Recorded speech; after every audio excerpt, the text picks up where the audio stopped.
مولاي صل وسلم دائما أبدا على حبيبك خير الخلق كلهم. بسم الله الرحمن الرحيم. الحمد لله رب العالمين والعاقبة للمتقين والصلاة والسلام على سيد الأنبياء وخاتم المرسلين وعلى آلہ واصحابہ اجمعین، اما بعد. الحمدللہ مرکز الطاہر، جامعہ امینیہ رضویہ مظہر الاسلام، مرکزی جامع مسجد سبحان اللہ، غلام محمد آباد، فیصلہ آباد میں حضرت قبلہ پیر طریقت رہبر شریعت پروفیسر ڈاکٹر محمد غلام غوث طاہری نقشبندی بخشی دامت برکاتہم القدسیہ کے کوششوں اور کاوشوں سے منعقد ہونے والی درس نظامی کی کلاس ترجمہ القرآن میں 3 صورتیں مکمل ہو چکی اور آج چوتھی صورت ترتیب مصحف کے اعتبار سے چوتھی صورت سورہ نساء سے سبق کا آغاز ہوگا. سورہ نساء کا نام ایک اہمیت کا حامل ہے. تمام علماء کرام کے اتفاق کے ساتھ یہ مدینہ طیبہ میں نازل ہوئی. اس کے مدنی ہونے میں کسی کا بھی اختلاف نہیں ہے. اس کی 176 آیتیں اور 34 رکوع ہیں، اور اس سورہ مبارکہ کا نام نساء رکھ کر اسلام نے اس بات کی طرف توجہ دلائی ہے کہ عورتوں کے حقوق جس انداز میں اسلام نے محفوظ کیے ہیں، کسی قوم اور کسی مذہب نے عورت کو وہ مقام نہیں دیا جو اسلام نے عورت کو مقام دیا ہے. کہ قرآن پاک کی صورتوں میں سے ایک صورت کا نام جس کی 176 آیتیں ہیں نساء رکھا، اور صرف صورت کا نام ہی نساء نہیں رکھا بلکہ اس میں عورتوں کے حقوق کی باقاعدہ حفاظت کے لیے قوانین مقرر کیے گئے. اس صورت کے آغاز میں گھریلو زندگی کے قوانین کا ذکر ہے. گھریلو زندگی کو خوشگوار بنانے کے لیے ضابطے طے کیے گئے اور ہدایات عطا فرمائی گئیں. گھر کی زندگی ہی پہلی اینٹ ہے اور گھر ہی وہ گہوارہ ہے جس میں مستقبل کے معمار پرورش پاتے ہیں. گھر پہلا مدرسہ ہے جہاں اخلاق و کردار کی قدریں سکھائی جاتی ہیں. پھر اس میں یتیم بچے کے حقوق اور اس کے تحفظ کے جمیع اصول اور ضابطے اس کے شروع میں ہی بیان کیے گئے ہیں. پھر عورت کا مقام اور مرتبہ اس صورت میں بیان کیا گیا ہے اور باقاعدہ وراثت سے حصہ عورت کے لیے مقرر کیا گیا اور اس کے لیے حق مہر جو تھے اس کی بھی پابندی لگائی گئی، جبکہ عرصہ دراز سے اسلام سے قبل طویل عرصہ میں عورت کو اور عورت کے حقوق کو جس قدر نظر انداز کیا گیا اس کا کوئی تصور بھی نہیں کر سکتا. اور اسلام نے اپنے معاشرے کے ایک گرے ہوئے فرد کو اٹھا کر بام عروج تک پہنچایا. تیسری چیز جو اس صورت میں بیان کی گئی ہے وہ میراث کی تقسیم ہے، اور میراث کی تقسیم میں بھائی کو بھائی سے دشمن بنا دیتی ہے. یہ تقسیم جو ہے وہ اس کے اندر بڑے عجیب و غریب معاملات پیش آتے ہیں، تو اس کے قواعد اور ضابطے بیان کر دیے گئے تاکہ کوئی بھی اس ہوس میں اپنی حد سے گزرنے نہ پائے.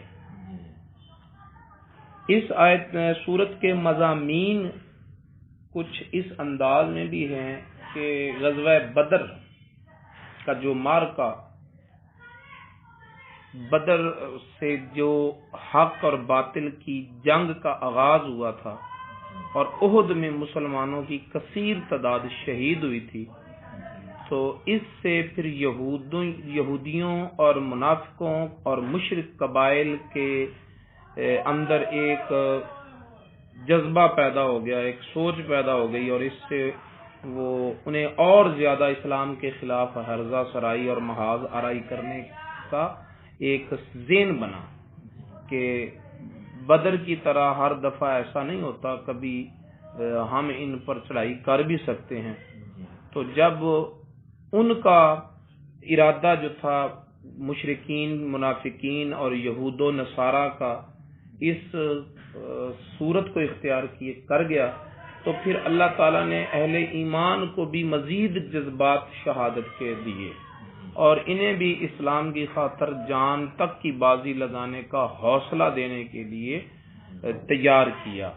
اس کے ساتھ ساتھ انفرادی کردار کی تعمیر بھی کی گئی ہے اور اس کے متعلق بھی احکامات دیے گئے ہیں، قرابت داروں کے حقوق، مہمان نوازی کے اصول اور ضابطے، اور اس سب کے ساتھ ساتھ اس صورت کا جو ترہ امتیاز ہے وہ یہ کہ اسی صورت میں اطاعت رسول کا حکم اس قدر پر جلال انداز میں دیا گیا کہ اللہ تعالیٰ نے فلا و ربک کے انداز میں قسم اٹھا کر ارشاد فرمایا کہ جب تک میرے رسول کو بخوشی حاکم نہ تسلیم کرو، اپنی ذاتی اور پرسنل لائف میں بھی میرے رسول کو ہی حاکم تسلیم نہ کرو، تب تک میں تمہارا مومن ہونا قبول نہیں کروں گا۔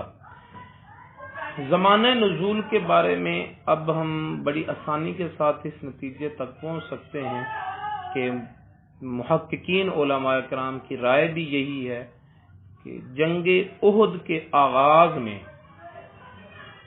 جنگ احد کے بعد اس کا آغاز ہوا، کیونکہ جنگ احد میں 70 مسلمان شہید ہوئے۔ ان 70 مسلمانوں کی جو اولاد تھی وہ یتیم ہوئی، تو یتیموں کی کفالت اور ان شہید ہونے والوں کے وراثت کی تقسیم کے حوالے سے مسائل پیدا ہوئے، اور یہ مسائل اپنی ایک اہمیت رکھتے تھے، اس لیے اس صورت میں وہی مسائل جو ہیں وہ بیان کیے گئے ہیں، جس سے یہ پتہ چلتا ہے کہ اس صورت کا آغاز غزوہ احد کے بعد ہوا۔ نماز خوف غزوہ ذات الرقاع میں پڑھی گئی اور یہ غزوہ 4 ہجری میں ہوا۔ تیمم کی اجازت غزوہ بنی مستلق میں دی گئی اور یہ غزوہ 5 ہجری میں پیش آیا تھا۔ اسی طرح کے جو احکام ہیں وہ اس صورت میں بیان کیے گئے ہیں۔ اب ان تاریخوں کو اگر مد نظر رکھا جائے تو ہم اس نتیجے تک پہنچ سکتے ہیں کہ سن 4 ہجری میں اس صورت کا آغاز، نزول کا آغاز ہوا اور سن 5 ہجری تک یہ نازل ہوتی رہی۔ ٹھیک ہے، وہ سن 4 ہجری کے آغاز میں یا سن 3 ہجری کے اختتام پر اس صورت کے نزول کا آغاز ہوا اور سن 5 ہجری کے اوائل تک یہ صورت نازل ہوتی رہی، اور سن 3 ہجری، 4 ہجری، 5 ہجری، 3 ہجری کا آخر اختتام اور 5 ہجری کا آغاز اور 4 ہجری پورا، یہ جو عرصہ ہے یہ اس صورت کے نزول کا دورانیہ ہے۔ ٹھیک ہے، اللہ رب العزت ارشاد فرماتا ہے یا ایھا الناس اتقوا ربکم الذی خلقکم من نفس واحدہ۔ اے لوگو، اس میں اللہ رب العزت نے سارے انسانیت کو مخاطب کیا ہے، تمام اولاد آدم اس صورت میں اس خطاب میں مخاطب ہے۔ اے لوگو، اے انسانوں، یعنی کسی خاص مذہب کو یا کسی خاص طبقے کو یا کسی خاص فرقے کو مخاطب نہیں کیا گیا، اس میں پوری انسانیت کو مخاطب کیا گیا ہے۔ اور اس خطاب کا تقاضا یہ ہے کہ جس میں انسانیت کی ذرا سی بھی رمق ہے نا، وہ اس خطاب کی طرف توجہ دے، اس بات کی طرف وہ اپنی سوچوں کو لائے، اور جو اس فکر اور اس بات پر غور نہیں کرتا، گویا کہ اس میں انسانیت نام کی شے ہی نہیں، وہ محض ایک حیوان ناطق ہے۔ یا ایھا الناس اتقوا ربکم، اے انسانوں ڈرو اپنے اس رب سے، الذی خلقکم، وہ رب جس نے تم کو پیدا کیا۔ ٹھیک ہے، تو یہاں پر اللہ تعالی نے اپنی معرفت کو انسان کے وجود پر موقوف کیا ہے، یعنی تو اپنے آپ پہ غور کر کہ کیا تو خود بخود بن گیا ہے؟ تیرا وجود اس بات کی گواہی دے گا کہ تجھے کوئی بنانے والا ہے، اور وہی تیرا رب ہے جس نے تجھے بنایا ہے۔ پھر فرمایا من نفس واحدۃ، ایک جان سے، مراد اس سے حضرت آدم علیہ السلام، اور اس بات سے سائنس کی اس تحقیق کو کچل دیا گیا جو یہ کہتے ہیں کہ انسان بندر کی ترقی یافتہ ایک شکل ہے، اور وہ انسانیت کو اس ذلت میں ڈالتے ہیں کہ انسان اپنی اصل کے اعتبار سے ایک جانور ہے، اور وہ جانور بھی کون سا؟ بندر ہے۔ ٹھیک ہے، تو وہ لوگ انسانیت کی عظمت اور وقار کو جانتے ہی نہیں ہیں جو اس طرح کی گفتگو کرتے ہیں۔ انسان کی اصلیت یہ نہیں ہے کہ وہ ایک بندر تھا، انسان کی اصلیت یہ ہے کہ اللہ تعالیٰ کی وہ مخلوق ہے، اور ایک وجود سے پھر یہ سارے کے سارے افراد جو ہیں وہ پیدا ہوئے ہیں۔ اور اگر ہم عقلی طور پر بھی اس بات پر غور کریں تو ہماری عقل کا نتیجہ بھی یہی ہے کہ یقیناً کوئی نہ کوئی ایک وجود ایسا ہے، ایک فرد ایسا ہے جس فرد سے اتنے افراد بنے ہیں۔ مثال کے طور پر ایک قبیلے کو لے لیں، سید گھرانے کو لے لیں، تو اس وقت پوری دنیا پر پھیلے ہوئے جتنے سادات ہیں یہ سارے کے سارے ایک ذات حضور نبی پاک صلی اللہ علیہ وسلم کی ذات سے شروع ہوتے ہیں، ایک فرد پر شمار، مردم شماری کا جو یعنی کہ ایک سال، اس سال جو رزلٹ ہوگا اس سے پچھلے سال یقیناً اس سے کم افراد تھے، ایک سال اور پیچھے چلے جائیں تو افراد کم اور کم تھے۔ اپنے بچپن میں ہم سنتے تھے کہ پاکستان کی آبادی 18 کروڑ ہے، اب سنتے ہیں کہ 22 کروڑ ہے۔ ٹھیک ہے، تو اسی طرح 18 سے بھی پیچھے چلے جائیں، 100 سال پیچھے جائیں تو انسانی افراد کم تھے، موجودہ اب جتنی کثرت ہے، جتنی تعداد اس سے کم ہے۔ 100 سال اور پیچھے چلے جائیں تو ان سے بھی زیادہ کم افراد ہوگی۔ اسی طرح اگر پیچھے سے پیچھے چلتے جائیں تو یہ کمی بتاتی ہے کہ بالآخر ایک فرد پر بات جا کر ختم ہوگی۔ ٹھیک ہے، یہ کمی بتاتی ہے۔ اور اس کو ایک دوسرے زاویے سے دیکھا جائے، کسی بھی قبیلے کو لے لیں، وہ کسی ایک آدمی سے شروع ہوتا ہے، آگے پھیلتا ہے، اور وہ جو آدمی ہوتا ہے وہ خود کسی نہ کسی قبیلے کا فرد ہوتا ہے۔ مثلا نبی پاک آج کے جتنے سادات ہیں وہ حضور نبی پاک صلی اللہ علیہ وسلم سے شروع ہوتے ہیں، اور حضور نبی پاک صلی اللہ علیہ وسلم خود قبیلہ قریش کے ایک فرد ہیں، تو قبیلہ قریش جو ہے وہ بھی تو کسی ایک شخص پر جا کے ختم ہوتا ہے، اور وہ کسی اور قبیلے کا فرد ہوگا۔ اسی طرح بیک ماضی میں چلتے جائیں تو ہمیں عقل کا تقاضا بھی یہی ہے کہ بالآخر ایک وجود ہوگا جس سے یہ سارے افراد پھیلے ہیں، اور وہی بات قرآن کر رہا ہے کہ الذی خلقکم من نفس واحدہ، وہ ذات جس نے تم کو ایک جان سے پیدا کیا۔ اب وہ ایک جان جو ہے وہ کیسے پیدا ہوئی؟ یہ سارے کے سارے انسان جو ہیں وہ تو ایک جان سے پیدا ہوئے، وہ ایک جان جو ہے وہ کیسے پیدا ہوئی؟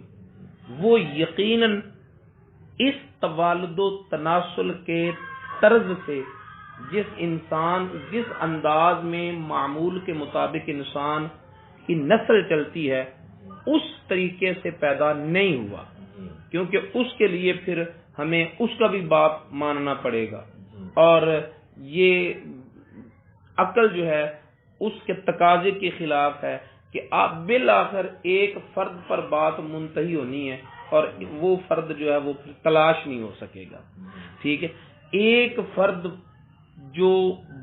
جس سے اس نسل کا، ان افراد کا آغاز ہوا، اس کی اپنی تخلیق اس معمول کے مطابق انداز اور طریقے سے ہٹ کر ہونی چاہیے، اور وہ معمول سے ہٹ کر جو تخلیق ہے اس کا بھی قرآن نے ذکر کیا ہے کہ اللہ رب العزت نے اس مٹی سے عناصر اربع کو ملا کر پھر اس وجود کو تخلیق کیا، اور پھر اس میں روح ڈالی اور اس کو پیدا کر دیا۔ فَجَعَلْنَاهُ سَمِيعًا بَصِيرًا، اسے سننے والا اور جاننے والا بنا دیا اللہ تعالیٰ نے اپنی قدرت کے ساتھ۔ پھر اس سے اس کی ہم جنس کو پیدا کیا، اس کا جوڑا پیدا کیا۔ اب اس سے اس کا جو جوڑا پیدا کرنا ہے تو وہ بھی معمول کے طرز سے ہٹ کر پیدا ہوگا۔ کیوں؟ کیونکہ معمول کے طرز کے مطابق تو پھر ایک اور وجود چاہیے۔ ٹھیک ہے، لیکن اللہ تعالیٰ نے ایک وجود حضرت آدم علیہ السلام کو اپنے دستے قدرت سے پیدا کیا، اور پھر ان کی جنس حضرت حوا علیہ السلام کو ان کے وجود سے ہی پیدا کیا، اور وہ پیدائش جو تھی وہ معمول کے توالد و تناسل کے طریقے سے ہٹ کر تھی، کیونکہ فرد واحد سے توالد اور تناسب عقلاً محال ہے۔ ٹھیک ہے، اور وہ اس توالد و تناسل کے طریقے سے ہٹ کر تھی، اس لیے حضرت حوا وجود آدم کا حصہ ہے لیکن آدم علیہ السلام کی اولاد نہیں، کیونکہ یہ توالد و تناسل کے عادی طریقے کے مطابق پیدا نہیں ہوئی۔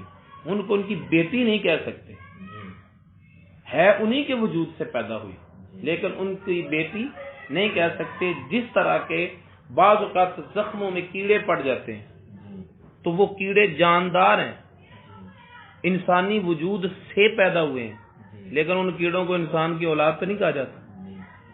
کیوں؟ اس لیے کہ توالد و تناسل کے معمول کے مطابق، عادت کے مطابق جو طریقہ ہے اس طریقے سے ہٹ کر وہ پیدا ہوئے ہیں۔ پیٹ میں کیڑے پیدا ہو جاتے ہیں، زخموں میں کیڑے پیدا ہو جاتے ہیں، ٹھیک ہے، تو وہ بھی جاندار ہیں، اور ایک جاندار انسانی وجود سے ہی ان کو وجود ملا ہے، لیکن انہیں انسان کی اولاد نہیں کہا جاتا۔ اسی طرح حضرت آدم علیہ السلام سے حضرت حوا کو تخلیق کیا گیا، لیکن توالد و تناسل کے معمولی طریقے، معمولی سے مراد معمول کے مطابق جو ایک عادی طریقہ ہے اس سے ہٹ کر پیدا ہوئے، اس لیے حضرت حوا آدم علیہ السلام کی ہم جنس اور جوڑا اور زوجہ تو ہیں لیکن بیٹی نہیں۔ وَخَلَقَ مِنْهَا زَوْجَهَا، اور پھر اس ایک جان سے اس کا جوڑا پیدا کیا۔ وَبَثَّ مِنْهُمَا رِجَالًا كَثِيرًا، پھر ان دونوں سے بہت سارے مرد پھیلا دیے اور بہت ساری عورتیں پھیلا دی۔ تو تم کو وجود دینے والا اللہ ہے، تمہارا رب ہے جس نے تم کو پیدا کیا، اور جس نے تم کو پیدا کیا وہ حق رکھتا ہے کہ تم اس سے ڈرو، تم اس کا تقوی اختیار کرو، واتقوا اللہ الذی تساءلون بہ والارحام، ایک آیت میں دوسری مرتبہ پھر حکم دیا گیا واتقوا اللہ، اللہ سے ڈرو، وہ اللہ جس کے نام پر تم مانگتے ہو۔ اللہ سے بھی مانگو یا کسی اور سے بھی مانگو تو تم جس اللہ کا نام دیتے ہو، جس کا نام لے کر تمہاری حاجتیں پوری ہوتی ہیں، اس سے ڈرو۔ والارحام، اور رشتوں کی قدر کرو، رشتہ داری کی قدر کرو۔ ان اللہ کان علیکم رقیبا، بے شک اللہ تم پر نگران ہے، یعنی ہر حال میں تمہیں دیکھنے والا ہے۔ وآتوا الیتامی اموالہم، اور یتیموں کو ان کے مال دو۔ اللہ رب العزت نے سب سے پہلے اس آیت میں اپنی ربوبیت کا ذکر کیا، اور اپنی ربوبیت اور اپنے وجود کی دلیل انسان کے وجود کو بطور دلیل پیش کیا کہ تو اپنے رب کو پہچاننا چاہے تو اپنے آپ کو ہی دیکھ لے، اپنی اصلیت کو دیکھ لے، اپنی حقیقت کو دیکھ لے۔ اور اس کے بعد پھر فرمایا کہ پہلے یہ جنوا لیا نا کہ تو کسی کے ماتحت ہے، پھر حکم دیا کہ اب اس کے ساتھ اچھا سلوک کر جو تیرے ماتحت ہے۔ اگر آج کوئی تیرے ماتحت اور تیرا محتاج ہے تو تو بھی کسی کا محتاج ہے۔ تساءلون بہ، جس کے نام پر تم کھاتے ہو، مانگتے ہو۔ وآتوا الیتامی اموالہم، اور یتیموں کو ان کے مال دے دو۔ ولا تتبدلوا الخبیث بالطیب، اور تم پاکیزہ مال کے بدلے میں گندا مال نہ لو۔ یعنی اس کے دو معنی بنتے ہیں کہ تم اچھے مال سے برے مال کو بدل نہ لو، اپنا برا مال دے کر یتیموں کا اچھا مال قبضے میں نہ کرو، کیونکہ وہ جو تمہارا گھٹیا مال ہے وہ تمہارے لیے حلال ہے، طیب ہے، اور یہ عمدہ مال جو ہے وہ تمہارے لیے حرام ہے، یہ خبیث ہے۔ ٹھیک ہے، حلال دے کر حرام نہ لو۔ ایک شخص کے کفالت میں اس کا بھتیجا تھا یتیم، تو اس کا مال دینے سے وہ انکاری ہوا، جس پر یہ آیت کریمہ نازل ہوئی۔ جب اس نے یہ آیت سنی تو اس نے سارا مال اپنے یتیم بھتیجے کے حوالے کر دیا اور کہا کہ میں اللہ اور اللہ کے رسول کے حکم کی اطاعت کرتا ہوں۔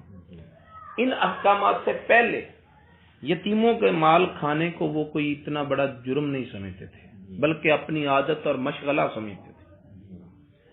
تو یہ آیات، یہ احکام اس معاشرے میں نئے اصول تھے، اس پورے معاشرے کی روش اور عادت کے خلاف، اس سے ہٹ کر تھے۔ وَلَا تَأْكُلُوا أَمْوَالَهُمْ إِلَىٰ أَمْوَالِكُمْ، اور نہ کھاؤ تم یتیموں کے مال اپنے مالوں کے ساتھ ملا کر۔ یہاں الا بمعنی مع ہے، یعنی یتیموں کا مال اپنے مالوں کے ساتھ ملا کر سارا اکٹھا کھا جاؤ جمع کر کے، ایسا بھی نہ کرو۔ انہ کان حوبا کبیرہ، بے شک یہ بہت بڑا گناہ ہے، یتیم کا مال کھانا بہت بڑا گناہ ہے۔ وَإِنْ خِفْتُمْ أَلَّا تُقْسِطُوا فِي الْيَتَامَى فَانكِحُوا مَا طَابَ لَكُم مِّنَ النِّسَاءِ مَثْنَىٰ وَثُلَاثَ وَرُبَاعَ۔ اس آیت کے شان نزول میں مختلف اقوال ہیں۔ ایک قول یہ ہے کہ لوگ یتیم بچیوں کے بارے میں ناروا سلوک کرتے تھے۔ جو بچیاں یتیم ہوتی، ان کی کفالت میں ہوتی اور مالدار ہوتی، تو ان کے مال کو اپنے قبضہ میں کرنے کے لیے ان سے شادی کر لیتے، ان سے نکاح کر لیتے۔ پھر وہ انہیں پسند نہ ہوتی لیکن مال کی وجہ سے ان سے نکاح کر لیتے، اب انہیں بیوی کا پورا درجہ نہ دیتے، پورے حقوق نہ ادا کرتے ان کے، اور ان کی موت کا انتظار کرتے کہ کسی طرح یہ مرے اور بطور خامد سارے مال کا مالک میں بن جاؤں. ٹھیک. تو اللہ تعالیٰ نے فرمایا کہ اگر تم یتیم لڑکیوں کے بارے میں تمہیں ڈر ہے کہ تم ان کے بارے میں انصاف نہیں کر سکو گے، تمہاری طبیعت کو وہ بھلی نہیں لگتی کہ بیوی بنا کر تم ان کو بیوی والا مقام نہیں دے سکتے، تو تم ان سے ہٹ کر جو چاہو عورتوں سے شادی کر لو، ان سے نکاح ہی نہ کرو. ایک اس کا یہ معنی بتایا گیا ہے. یہ سیدہ عائشہ صدیقہ رضی اللہ تعالیٰ عنہا سے مروی ہے. عبداللہ بن عباس رضی اللہ تعالیٰ عنہ نے فرمایا کہ اس کا معنی یہ ہے کہ جب وآتوا الیتامی اموالہم آیت کریمہ نازل ہوئی تب لوگ یتیم کا مال کھانے سے تو بچنے لگے اور ڈرنے لگے کہ یہ بہت بڑا گناہ ہے، لیکن زنا کو کوئی گناہ اتنا نہیں سمجھا جاتا تھا. ٹھیک ہے. تو زنا کو روکنے کے لیے یہ کہا گیا کہ ان خفتم اللہ تقسطوا فی الیتامی، اگر تم یتیموں کے بارے میں نا انصافی کرنے سے ڈرتے ہو تو زنا سے بھی بچو اور نکاح کا راستہ اختیار کرو. ٹھیک ہے. ایک اس کا معنی یہ بتایا گیا ہے، اور ایک معنی یہ بتایا گیا ہے کہ اب لوگ جو تھے وہ شادیاں کرتے تھے اور شادیاں کرنے کی کوئی حد مقرر نہیں تھی. 10 بیویاں، 8 بیویاں، اس سے بھی زیادہ بیویاں رکھتے تھے، لیکن حقوق ادا نہیں کر سکتے تھے، سب میں برابری نہیں کر سکتے تھے. ٹھیک ہے. پھر جب وہ ان کے حقوق ادا نہیں کر سکتے تھے تو پھر انہیں مجبوراً کسی کا مال ہتھیانے کی ضرورت پیش آتی اور وہ یتیموں کا مال کھاتے. تب ان کی حد بندی کے لیے یہ حکم نازل کیا گیا کہ 4 سے زیادہ تم بیویاں نہیں رکھ سکتے، اور 4 بھی تب جب کہ تم چاروں میں انصاف کر سکو. اگر تم چاروں میں عدل نہیں قائم رکھ سکتے تو پھر ایک ہی بیوی رکھو. ٹھیک ہے. یعنی بیویوں کی تعداد بڑھانے کے لیے یہ آیت نازل نہیں ہوئی، بلکہ اس دور میں بڑی ہوئی تعداد کو ایک درمیانہ درجے میں لانے کے لیے یہ آیت نازل ہوئی کہ تم 4 سے زیادہ نہ بیویاں رکھو.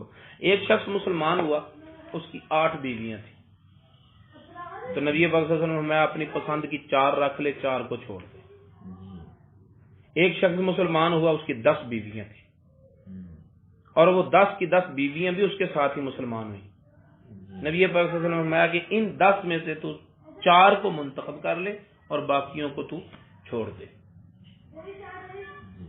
یعنی ان روایات سے یہ پتہ چلتا ہے کہ یہ آیت کریمہ یہ بیویوں کی تعداد بڑھانے کی طرف رغبت نہیں کرتی، بلکہ اس دور میں بڑی ہوئی تعداد کو کم کرنے کے لیے نازل ہوئی.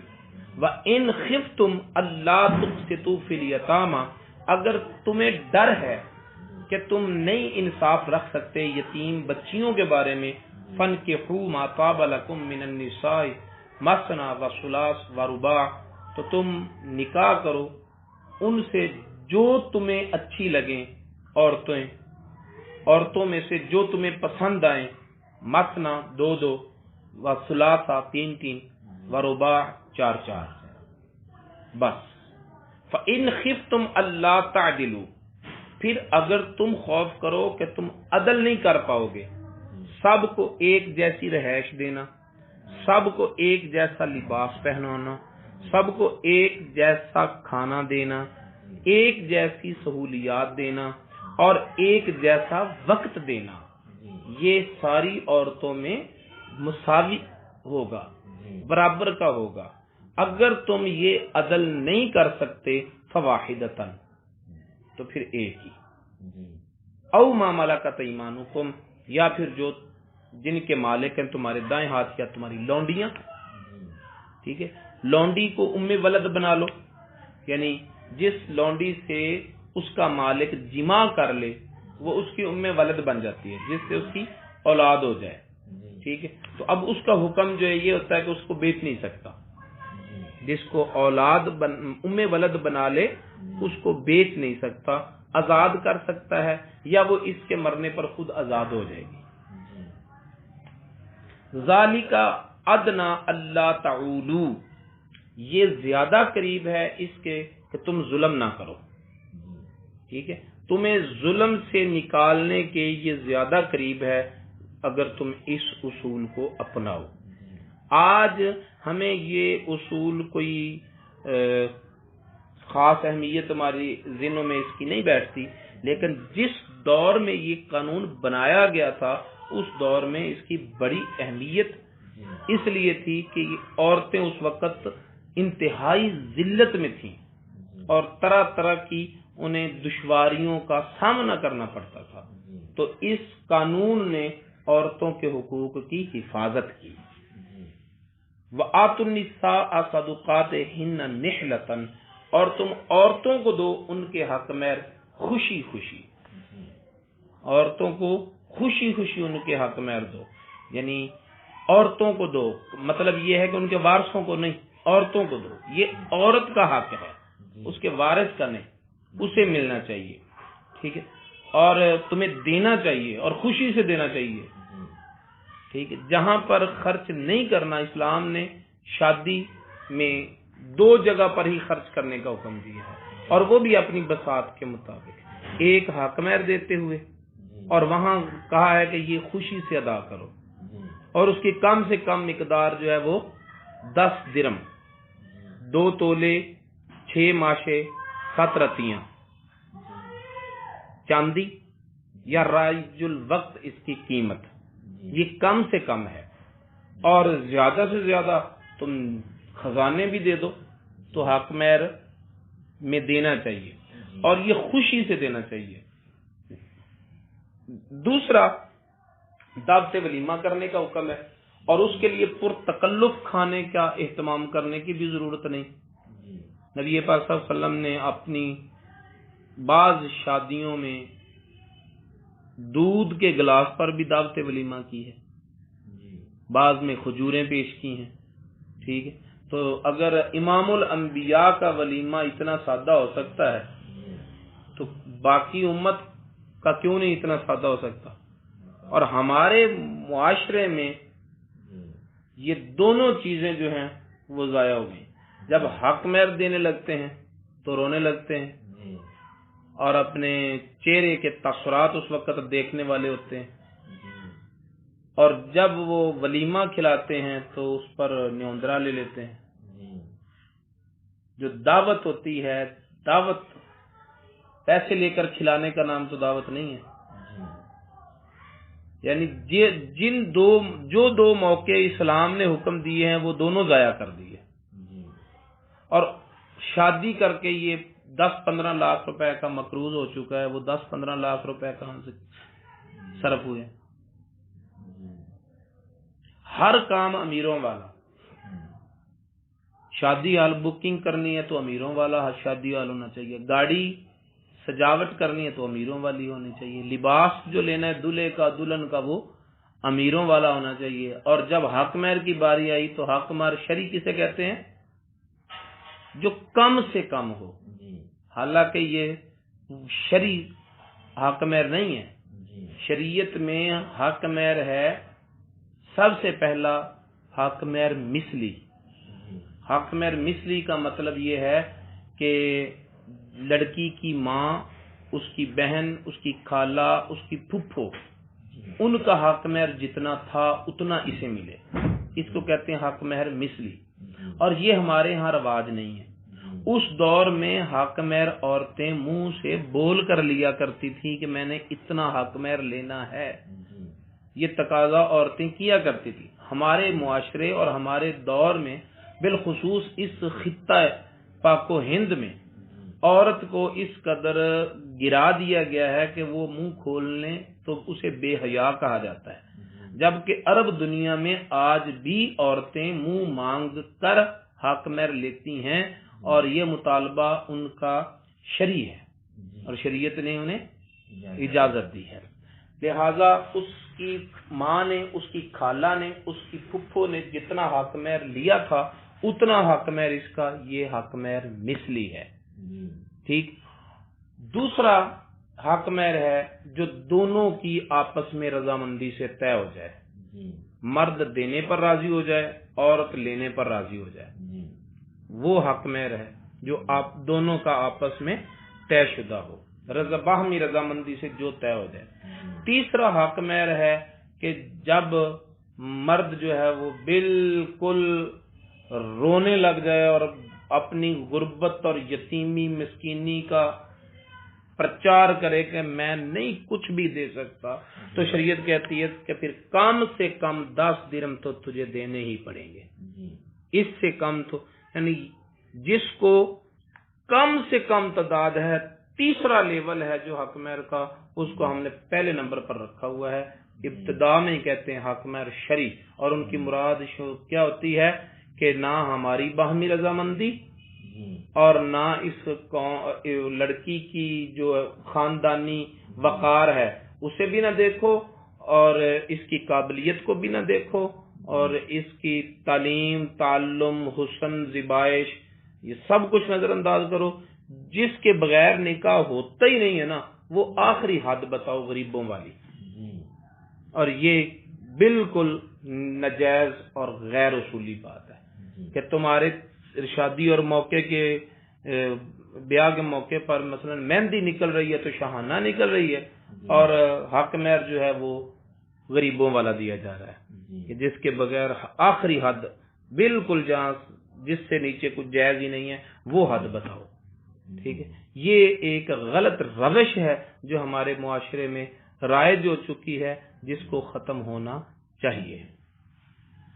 وَآتُوا النِّسَاءَ صَدُقَاتِهِنَّ نِحْلَةً، اور عورتوں کو ان کے حق مہر دو خوشی خوشی، فَإِن طِبْنَ لَكُمْ عَنْ شَيْءٍ مِّنْهُ نَفْسًا، پھر اگر خوشی سے وہ کچھ چھوڑ دیں تمہارے لیے از خود، فَكُلُوهُ هَنِيًّا مَرِيًّا، تو کھاؤ اسے خوشی خوشی جچتا رچتا، ٹھیک ہے۔ عورت اپنی مرضی سے کچھ چھوڑ دے، سارا ہی چھوڑ دے، سارا ہی دے دے، ٹھیک ہے، وہ اس کی مرضی، لیکن گھر والوں کو یہ حق نہیں پہنچتا کہ وہ کہے ہاتھ لگا اور واپس کر۔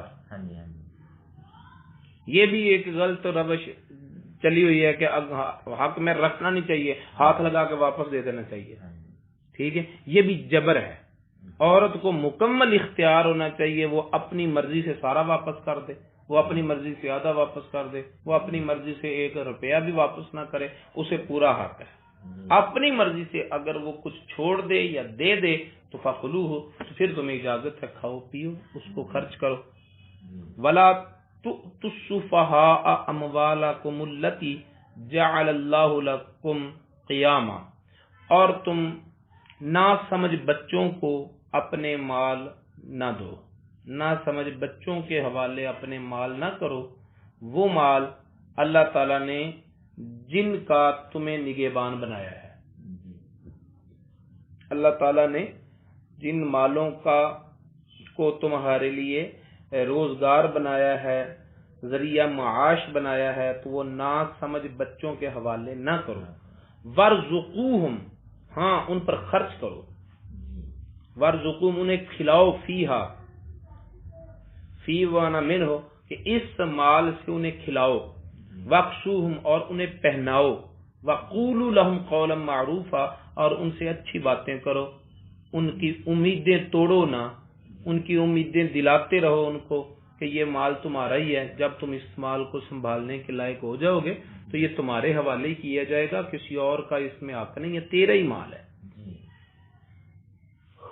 یہاں پر بات تو ہو رہی تھی یتیموں کو پالنے کی، اور لا تأکلوا اموالہم الی اموالکم، پیچھے حکم ہے نا کہ یتیموں کا مال اپنے مال کے ساتھ ملا کر نہ کھاؤ، اور اب یتیم کے مال کی نسبت ان کی طرف خود کی جا رہی ہے، اموالکم کہا جا رہا ہے کہ تم اپنے مال بیوقوف بچوں کے سپرد نہ کرو، یہ بتانے کے لیے نہیں کہ وہ تمہارے مال ہو گئے ہیں، یتیم کا مال تمہارا مال بن گیا ہے، یہ بتانے کے لیے نہیں، بلکہ یہ سمجھانے کے لیے کہ یتیم کے مال کی حفاظت ایسے ہی کرو جیسے یہ تمہارا اپنا مال ہے، جیسے اپنے مال کی حفاظت کرتے ہو ویسے ہی اس یتیم بچے کے مال کی بھی حفاظت کرو، اس پر خرچ بھی کرو، اسے پہناؤ، اس سے اچھی باتیں کرو تاکہ وہ مایوس نہ ہوں اور ان کے دل نہ ڈوبیں، وابتلوا الیتاما، اور یتیموں کو آزماتے رہو،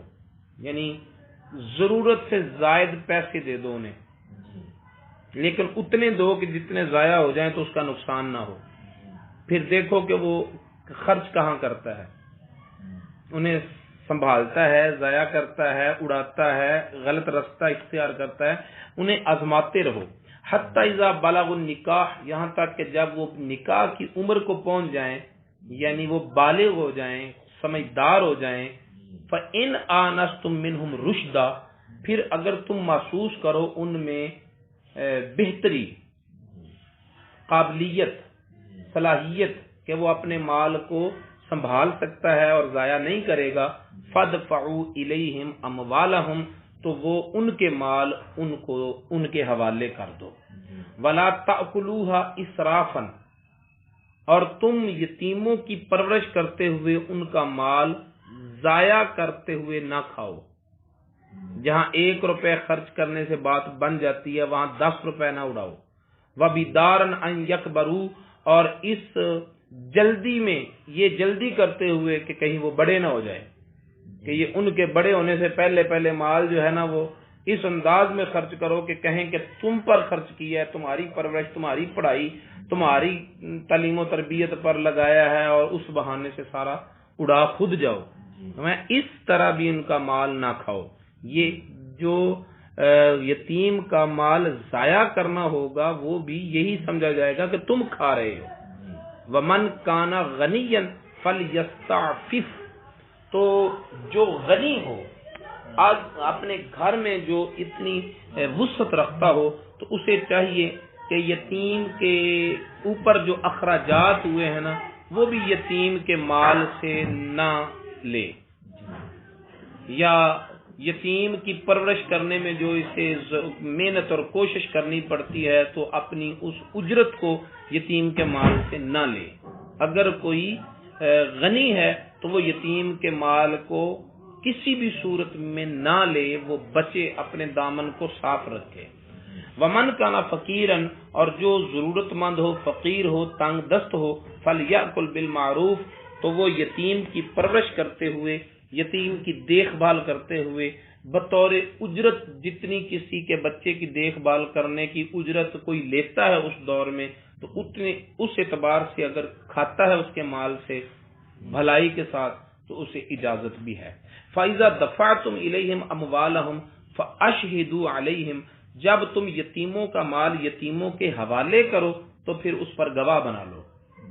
اب یہ حکم اسلام نے اس لیے دیا ہے کہ ایک طرف یتیم کی کفالت کرتے ہوئے یتیم کے حقوق کی رعایت کی گئی ہے، دوسری طرف یتیم کی کفالت کرنے والے کی عزت کو بھی محفوظ کیا گیا ہے کہ کل اس پر الزام نہ لگے۔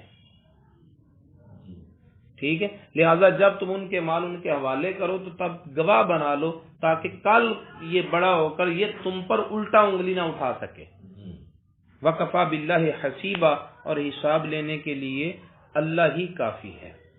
لِلرِّجَالِ نَصِيبٌ مِّمَّا تَرَكَ الْوَالِدَانِ وَالْأَقْرَبُونَ وَلِلنِّسَاءِ نَصِيبٌ مِّمَّا تَرَكَ الْوَالِدَانِ وَالْأَقْرَبُونَ مِمَّا قَلَّ مِنْهُ أَوْ كَثُرَ، مردوں کے لیے بھی حصہ ہے اس سے جو ان کے والدین اور قریبی رشتہ دار چھوڑ جائیں، اور عورتوں کے لیے بھی حصہ ہے اس سے جو چھوڑ جائیں اس کے والدین اور قریبی رشتہ دار۔ مما قل منہ او کاثر، وہ ترکہ تھوڑا ہو یا زیادہ۔ اس سے پہلے وراثت کے مال میں عورت کو حقدار سمجھا ہی نہیں جاتا تھا، اور ہمارے دور میں سمجھا جاتا ہے لیکن دیا نہیں جاتا۔ بہت کم لوگ ہیں جو عورت کو وراثت سے حصہ دیتے ہیں۔ یہ عام لوگوں کی بات نہیں، ذمہ داروں کی بات ہے۔ ذمہ دار جو گھرانے ہیں وہ ان اصول اور ان ضابطوں میں بہت زیادہ کوتاہیاں کرتے ہیں۔ مردوں کے لیے حصہ ہے اس سے جس کو چھوڑ گئے اس کے والدین اور قریبی رشتہ دار، اور عورتوں کے لیے بھی حصہ ہے اس سے جس کو چھوڑ گئے اس کے والدین اور قریبی رشتہ دار، مال کم ہو یا زیادہ۔ نصیبا مفروضہ، حصہ ہے طے شدہ۔ وَإِذَا حَضَرَ الْقِسْمَةَ أُولُو الْقُرْبَى، اور جب تقسیم کے وقت حاضر ہو جائیں قریبی رشتہ دار، والیتامى، اور یتیم، والمساکین، اور مسکین لوگ، فارزقوہم منہم، من ہو، تو اس ترکے سے، اس وراثت کے مال سے انہیں بھی کھلاؤ، قریبی رشتہ داروں کو، یتیموں کو، مسکینوں کو، وقولوا لهم قولا معروفا، اور ان سے اچھی بات کرو، ان سے بری بات نہ کرو۔ محمد بن سیرین بہت بڑے امام ہوئے ہیں قرآن کی تفسیر کے، امام المفسرین انہیں کہا جاتا ہے، محمد بن سیرین کو۔ وہ کہتے ہیں کہ میرے والد نے ایک مرتبہ وراثت کی تقسیم کے وقت، ظاہر ان کا دادا فوت ہوا ہوگا، وراثت کی تقسیم کے وقت مال وراثت سے ایک بکری ذبح کی، اور اس وقت جتنے بھی رشتہ دار اکٹھے ہوئے تھے انہیں کھلا دی۔ یتیم کے ورثے سے، ترکہ سے بکری ذبح کی اور انہیں کھلا دی، اور پھر یہی آیت تلاوت کی اور کہا کہ اگر یہ قرآن میں حکم نہ ہوتا تو میں ترکے کے مال سے بکری کا گوشت قریبی رشتہ داروں، یتیموں، مسکینوں کو نہ کھلاتا۔ ٹھیک ہے، اور ہمارے ہاں میت کے تیسرے دن جو تیجا کا ختم دیا جاتا ہے، عزیز و اقارب جمع ہوتے ہیں، اکٹھے ہوتے ہیں اور کھانے کا اہتمام کیا جاتا ہے، تو اس کی یہ سند ہے، اس کی یہ اصل ہے کہ جب وراثت کی تقسیم کے وقت، وراثت کی تقسیم کب ہوتی ہے؟ میت کے مرنے کے فوراً بعد ہی، 1 2 3 دنوں میں۔ ٹھیک ہے، تو وراثت کی تقسیم کے وقت جب قریبی رشتہ دار، یتیم، مسکین حاضر ہو جائیں، جمع ہوں، تو انہیں بھی فارزقوہم منہ، اس ترکے سے ان کو بھی کھلاؤ، وقولوا لهم قولا معروفا، اور ان سے اچھی بات کرو۔ وَلْيَخْشَ الَّذِينَ لَوْ تَرَكُوا، یہ اس تیجے کے ختم کی اصل قرآن سے مل گئی، اور جنہیں قرآن کی سمجھ نہیں آتی وہ پھر طرح طرح کی باتیں کرتے ہیں۔ ٹھیک ہے، وَلْيَخْشَ الَّذِينَ لَوْ تَرَكُوا، اور یہ بات مولانا نعیم الدین مراد آبادی نے خزائن العرفان میں بھی لکھی ہے۔ ٹھیک، وَلْيَخْشَ الَّذِينَ لَوْ تَرَكُوا مِنْ خَلْفِهِمْ ذُرِّيَّةً ضِعَافًا خَافُوا عَلَيْهِمْ، اور چاہیے کہ وہ ڈرے، وہ لوگ جو اب یتیم مرنے والے کی اولاد جن کے زیر سایہ آ گئی ہے، اور جن کی مرہون منت یہ بچے جو ہیں، وہ جن پر ان کی امیدیں بندھی ہوئی ہیں، وہ لوگ ڈریں اس بات سے کہ اگر یہ چھوڑ جاتا اپنے پیچھے کمزور اولاد کو تو اسے کتنا خوف ہوتا اپنے بچوں پر۔ ایک مرتبہ سوچ لینا کہ مرنے والا یہ نہیں، مرنے والا میں ہوں، اور یہ بلکنے والے بچے جو کسی کے میری کفالت میں آئے ہیں، اگر ایسا میرے ساتھ ہوتا اور میرے بچے کسی کی کفالت میں ہوتے تو پھر جس طرح کا اسے توقع ہونا کہ میرے بعد میری اولاد کے ساتھ اس طرح کا سلوک کیا جائے، تو اللہ کہتا ہے کہ پھر وہی سلوک تو کسی یتیم سے کر۔ سمجھانے کا اس سے بہتر طریقہ اور کوئی نہیں ہو سکتا۔ وَلْيَتَّقُوا اللَّهَ، تو چاہیے کہ وہ اللہ سے ڈریں، وَلْيَقُولُوا قَوْلًا سَدِيدًا، اور وہ سیدھی بات کریں، اور وصیت کے اعتبار سے نہ عدل بدل کریں، نہ مرنے والے کی وصیت کو پھیریں، اور نہ مرنے والے کو مشورہ غلط دیں کہ جاتا جاتا تو یہ کر جا، کسی طرح کا یہ اچھی بات کریں۔ ان الذین یأکلون اموال الیتامی، بے شک وہ لوگ جو یتیموں کا مال کھاتے ہیں، ظلمن، ناحق، انما یأکلون فی بطونہم نارا، اس کے سوا اور کوئی دوسری صورت نہیں ہے کہ وہ کھاتے ہیں اپنے پیٹوں میں آگ کو، وہ اپنے پیٹوں میں آگ کو بھر رہے ہیں۔ وَسَيَصْلَوْنَ سَعِيرًا، اور ان قریب وہ بھڑکتی ہوئی آگ میں پہنچ بھی جائیں گے۔ صدق اللہ العلی العظیم۔ مولاي صل وسلم دائما أبدا على حبيبك خير الخلق كلهم